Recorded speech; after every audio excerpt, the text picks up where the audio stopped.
تو ایک اور کتاب ہے، یہ کتاب کیا نام ہے؟ یہ پڑھ دیں جی، صراط مستقیم، اسماعیل دہلوی کی۔ اس کتاب کے صفحہ نمبر 118 پر لکھا ہے کہ نماز کے اندر نبی کریم علیہ السلام کا خیال بیل اور گدھے کے خیال سے زیادہ برا ہے۔ گدھے کا خیال آئے گا نماز ہو جائے گی، بیل کا خیال آئے گا نماز ہو جائے گی، لیکن اگر نبی پاک کا خیال آیا تو نماز نہیں ہوگی۔ آپ بتاؤ، ہم جو نماز پڑھتے ہیں اس میں نبی پاک کا خیال آتا ہے یا نام بھی آتا ہے یا درود بھی آتا ہے، سلام بھی آتا ہے؟ السلام علیکہ ایھا النبی آ گیا کہ نہیں؟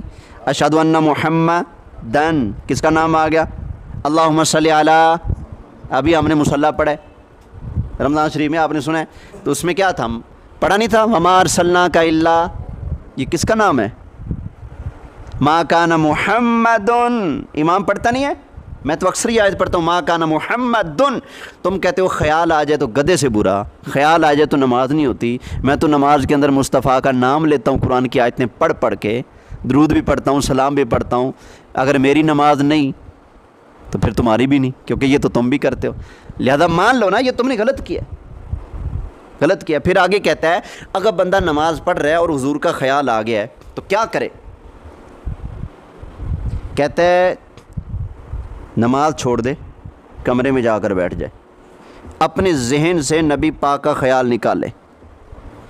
جب نبی پاک کا خیال ذہن سے نکل جائے تو دیکھو کتنی رکعتیں پڑھ رہے تھے، کتنیوں میں حضور کا خیال آیا ہے۔ مثلاً کہتا ہے عصر کی نماز پڑھ رہے تھے، 4 رکعتیں عصر میں ہوتی ہیں، تمہیں 1 رکعت میں حضور کا خیال آیا، 3 میں بولو نہیں آیا، تو بدلے میں کیا کہتا ہے؟ کہتا ہے 1 کے بدلے میں 4 رکعتیں دوبارہ پڑھو، پھر تمہاری نماز قبول ہوگی۔ کہتا ہے 4 پڑھ رہے تھے، 2 کے اندر نبی پاک کا خیال آیا اور 2 خیال کے بغیر پڑھی ہیں، تو اب کیا کرنا ہے؟ 1 کے بدلے میں کتنی تھی؟ 4، تو 2 کے بدلے میں کتنی؟ کہتا ہے 8 رکعتیں پڑھو، عصر کے 4 فرض پڑھو، 1 پر خیال آیا تو، اگر 2 رکعتوں میں خیال آئے تو 8 فرض پڑھو۔ یہ کون سا مسئلہ ہے بھائی؟ یہ کون سا مسئلہ ہے؟ قرآن کی کس آیت میں لکھا ہے؟ کون سی حدیث میں لکھا ہے؟ کس صحابی کا فرمان ہے؟ اچھا پھر آگے کہتا ہے کہ اگر 3 رکعتوں میں حضور کا خیال آیا تو 3 کے بدلے میں کتنی پڑھو؟ 12 فرض پڑھو عصر کے، پھر قبول ہوگی۔ آگے یہ الفاظ اتنے پلیت الفاظ، توبہ معاذ اللہ، یا اللہ مجھے معاف کرنا، میں سناتا ہوں۔ کہتا ہے کہ بلکہ بعض تو حضور کے ساتھ خیالات سے خالی پڑی تھیں اور بعض خیالات سے آلودہ ہو گئی تھیں۔ بعض رکعتیں حضور کے خیال کے علاوہ پڑھیں اور بعض رکعتیں حضور کے خیال سے، معاذ اللہ یا اللہ مجھے معاف کرنا، کہتا ہے بعض حضور کے خیال سے آلودہ ہو گئی تھیں۔ آلودہ تو گندگی سے ہوتا ہے یار، ہیں؟ گندگی پڑ جائے تو بندہ کہتا ہے یار تیرے کپڑے آلودہ ہو گئے ہیں یار، ان کو اتار۔ تم حضور کے ذکر کو کیا کہہ رہے ہو؟ اب بتاؤ کیا یہ کفر نہیں ہے؟ اپنی ایمانداری سے بتائیں، کیا یہ کفر نہیں ہے؟ کیا میں بحیثیت مسلمان یہ مطالبہ کرنے کا حق نہیں رکھتا کہ یا تو یہ مسئلہ قرآن سے دکھا دو، حدیث سے دکھا دو، یا پھر اللہ کے بندو بند کرو یہ کھاتا، یہ میرے آقا کی توہین ہے۔ تم خالی اپنے باپ کے بارے میں اتنا لکھ دو کہ ہمارے باپ کے بیٹھنے سے ہمارا بستر آلودہ ہو گیا، میرے استاد جی آئے تھے گھر میں اور ان کے بیٹھنے سے ہمارا کمرہ آلودہ ہو گیا، وہ تو تھوک بھی دے تو تمہارا استاد جی تم چٹ جاتے ہو۔ گنگوئی کھنگار پھینکتے تھے گنگوئی صاحب، انہوں نے کھنگار اگل تھوک دان میں جمع ہوئے پڑے تھے، اس کے اندر پانی ڈال کے، اسی بلگم کے اندر مسواک ڈال کے مدانی بنا کے پی لیا تھا۔ اپنوں کے تم گلے کا جو مادہ ہے اس کو بھی پی جاؤ، ناک کے مادے کو پی جاؤ، ہیں؟ اپنوں سے اتنی محبت ہو، اور آمینہ کے لال کی بات آئے، کہتے ہیں کہ ان کا خیال آئے گا تو نماز آلودہ ہو جائے گی۔ اگر یہ باتیں صحیح ہیں، میں ان کو کہہ رہا ہوں، اگر یہ باتیں صحیح ہیں تمہارے نزدیک تو پھر اپنے گھر کے دروازے پر لکھ دو کہ ہمارے گھر ہمارا ابا آیا تھا، گھر کو آلودہ کر گیا ہے، ہمارا استاد ہمیں قرآن پڑھاتا تھا، اس کا ہاتھ ہمارے جسم سے لگا تھا تو اس نے ہمارے ہاتھ کو آلودہ کر دیا ہے. پھر کہیں گے نہیں استاد کی بے ادبی ہے, باپ کی بے ادبی ہے. تو کیا خیال ہے آمنہ کے لال کے بارے میں بولا جائے تو بے ادبی نہیں ہے؟ یہ بھی تو بے ادبی ہے نا. کہتے ہیں اگر چاروں رکعتوں میں حضور کا خیال آیا اور معاذ اللہ آلودہ ہو گئی نماز, تو کہتے ہیں 4 رکعتوں کے بعد آپ 16 رکعتیں پڑھیں, حضور کا خیال دل و دماغ سے نکال کر, پھر نماز قبول ہوگی. یہ دیکھو کتاب چھپ رہی ہے, مفت بھی بانٹی جاتی ہے یہ کتاب. تو میں قبر و حشر کا خوف دلاؤں گا اور کہوں گا اللہ کا واسطہ یہ چیزیں ختم کر دو. جس دن ان عبارتوں پر تم اعلان براعت کر دو گے, اسی دن میں اپنی مسجد سے اعلان کروں گا یہ پکے ٹھکے مسلمان ہیں, ان کے پیچھے میں خود بھی نماز پڑھتا ہوں, تم بھی نماز پڑھو. میں خود اعلان کروں گا. جھگڑا تو سرکار کی عظمت کا ہے نا, یہ نہ رفع دین کا جھگڑا ہے, نہ انگوٹھے چومنے کا جھگڑا ہے, نہ آمین اونچی کا جھگڑا ہے. جھگڑا کس چیز کا ہے؟ سرکار کی عظمت کا.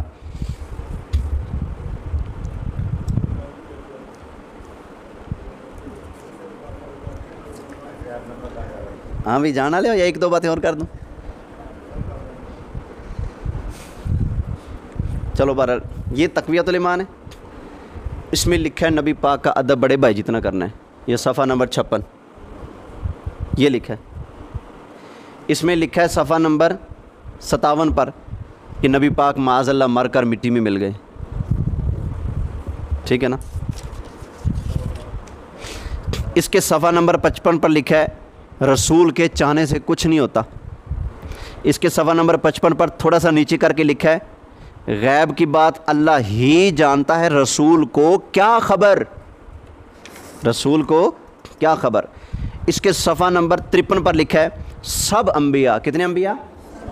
سب انبیاء اولیاء اس کے روبرو ایک ذرہ ناچیز سے کم تر ہیں. نبی سارے نبی ایک ذرہ, وہ بھی ناچیز, اس سے بھی کم تر ہیں.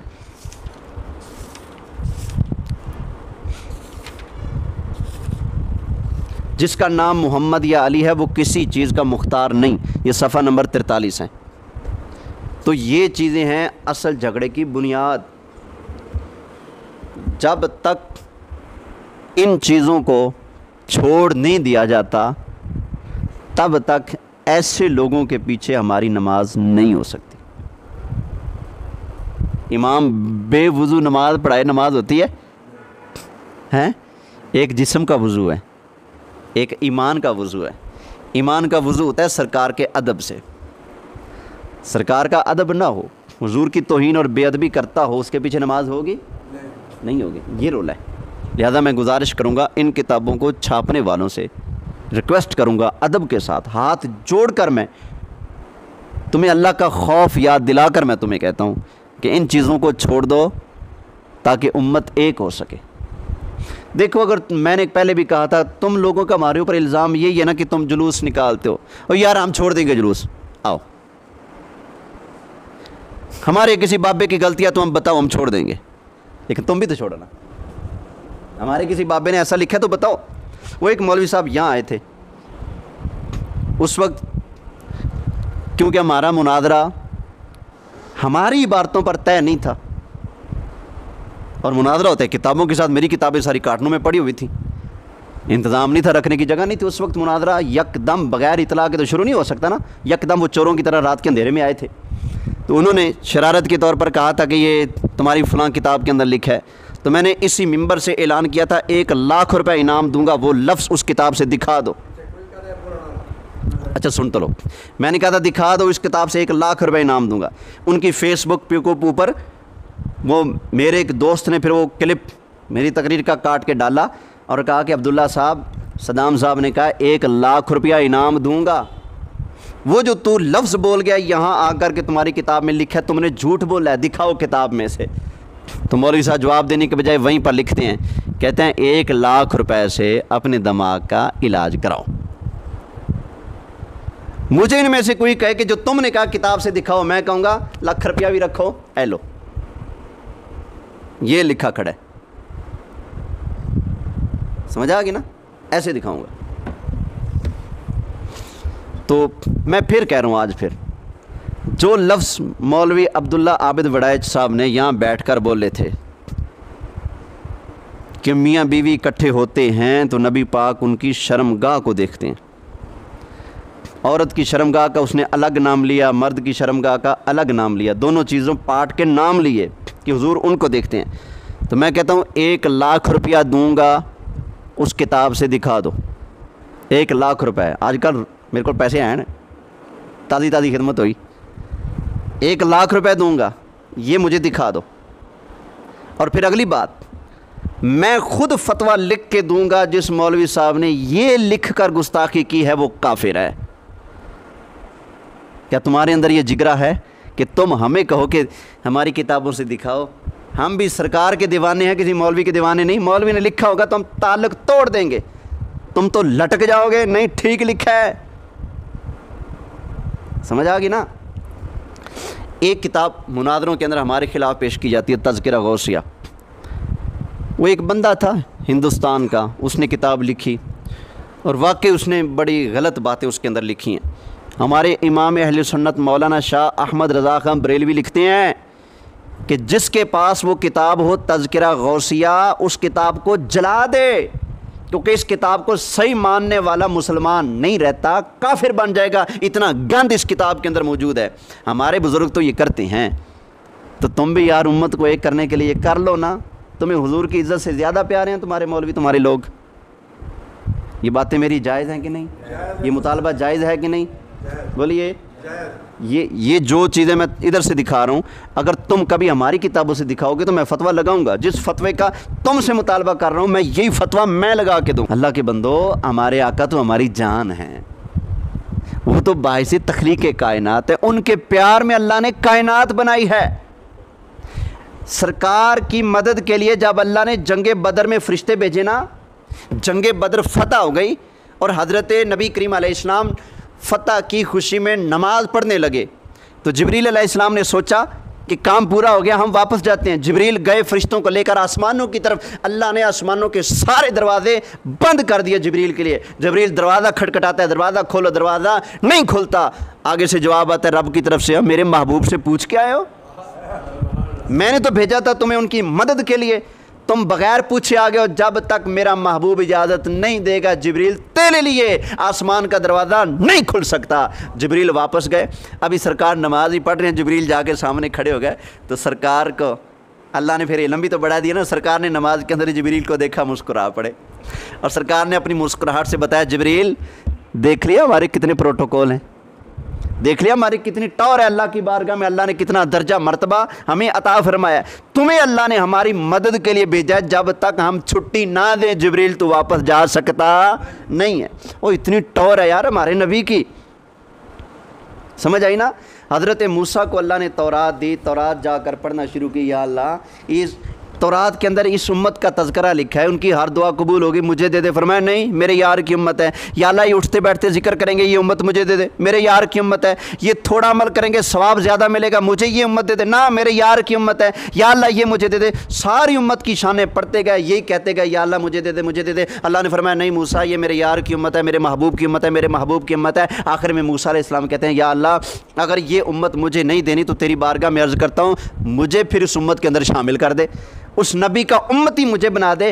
باقی نبی بھی یہی تمنا کرتے رہے یا اللہ نبی پاک کا امتی بنا دے، تو اللہ نے سارے نبیوں کی تمنا یوں پوری کی، مسجد اقصیٰ میں معراج کی رات جمع کیا، حضور کو بلایا معراج کے لیے، سارے نبیوں کو نبی پاک کا دیدار بھی کرایا، نبی پاک کا کلمہ بھی پڑھایا، نبی پاک کا نمازی بھی بنایا، سرکار کو ان نبیوں کا اللہ نے امام بھی بنایا۔ اتنی ٹوریں ہیں سرکار کی یار، اتنی شانیں ہیں، جب تک سرکار کا نام نہ آئے نماز نہیں ہوتی، جب تک کلمے کے اندر سرکار کا نام نہ ڈالا جائے تب تک بندہ مسلمان نہیں ہوتا، جب تک بندہ ساری زندگی لا الہ الا اللہ لا الہ الا اللہ پڑھتا رہے، محمد رسول اللہ جب تک نہیں پڑھے گا بندہ بے ایمان اور کافر رہے گا۔ اتنی ویلیو ہے سرکار کی اللہ کی بارگاہ میں، تو اس محبوب کے بارے میں جب ایسا ویسا بولو گے یار ہیں تو ایمان کی تو گھنٹی بجنی ہے نا، سرخ بتی جل جانی ہے بھائی، ان تحبط اعمالکم وانتم لا تشعرون۔ اللہ کی بارگاہ میں عرض ہے کہ اللہ یہ میرا درد دل، میری یہ گزارشات اپنی بارگاہ میں قبول فرمائے، اور لوگوں کو اللہ تعالیٰ ہدایت عطا فرمائے، عمل کی توفیق عطا فرمائے۔ اور ایک اور بات قابل غور، یہ بات یاد رکھیے گا. میں سارے ہمارے مقابلے پر جتنے مسلک ہیں نا، اس مسلک کے ہم سارے لوگوں کو بے ایمان نہیں سمجھتے، یہ یاد رکھیے گا. سارے لوگوں کو ہم کافر نہیں کہتے. ہم نہیں کہتے کہ ہر دیوب اور ہر وہابی اور ہر شیعہ، نہ، ہم ہر ایک کو کافر نہیں کہتے. ہم کس کو کافر کہیں گے؟ جس نے اس چیز کو پڑھا، پڑھنے کے بعد کہا کہ ہاں ٹھیک لکھا ہے، وہ کیا ہے؟ اس پہ کفر کا فتویٰ ہماری طرف سے. جس بیچارے کو پتہ ہی نہیں ہے، بیچارہ کوئی دودھی کہتے ہیں میں دیوبندی ہوں، ہم کیوں اس کو کافر کہیں یار؟ اس کے اوپر ہمارا کوئی فتویٰ نہیں ہے. خواہ عمل ان والا کرے، طریقہ ان والا اپنائے، نمازیں ان کے ہاں پڑھے، سب کچھ ان والا کرے، جب تک وہ ان چیزوں کی مذمت کرتا رہے گا، ان چیزوں کو غلط مانے، ہم کہیں گے تجھے لاکھوں سلام ہو، تو مسلمان ہے. ہم بے ایمان اس کو کہیں گے جو بندہ ان باتوں کو جاننے کے بعد، سمجھنے کے بعد صحیح مانے گا. آپ خود ہی بتا دو، جو بندہ یہ کہے کہ حضور کا خیال گدھے کے خیال سے برا ہے، وہ بندہ مسلمان رہے گا؟ خود ہی بتائیں. لہذا یہ بات بھی یاد رکھنے کی ہے، ہمارا فتویٰ ہر ایک کے اوپر نہیں، صرف اس کے اوپر جس کے سامنے یہ چیزیں آئیں اور اس نے ان چیزوں کو جاننے پہچاننے کے بعد بھی ان کی فیور کی، ان کی تائید کی، وہ بے ایمان ہے. ہزاروں دیوبندی ایسے ملے مجھے زندگی میں، وہابی ایسے ملے ہیں. جب ہم عبارتیں پیش کرتے ہیں نا، کہتے ہیں یار ہوئے ہوئے توبہ نعوذ باللہ لا الہ الا اللہ محمد رسول اللہ، یار یہ تو کفر ہے. خواہ ہمارا مولوی ہو، خواہ کسی کا مولوی ہے، یہ تو کہنے والا بے ایمان ہے. تو ایسا کہنے والے لوگ مسلمان ہیں، خواہ ان کے نام کے ساتھ کوئی بھی لفظ آتا ہو، بریلوی کہلاتے ہوں، دیوبندی کہلاتے ہوں، وہابی کہلاتے ہوں، لیکن جو ان چیزوں کو مانتے نہیں، کہتے ہیں کہ ہاں غلط لکھا ہے، ہمارا اس سے کوئی تعلق نہیں، وہ مسلمان ہے اور سچا پکا مسلمان ہے. سمجھ آ گئی یہ بات بھائی؟ ہاں جی. بسم اللہ الرحمن الرحیم. اللہم صلی علی سیدنا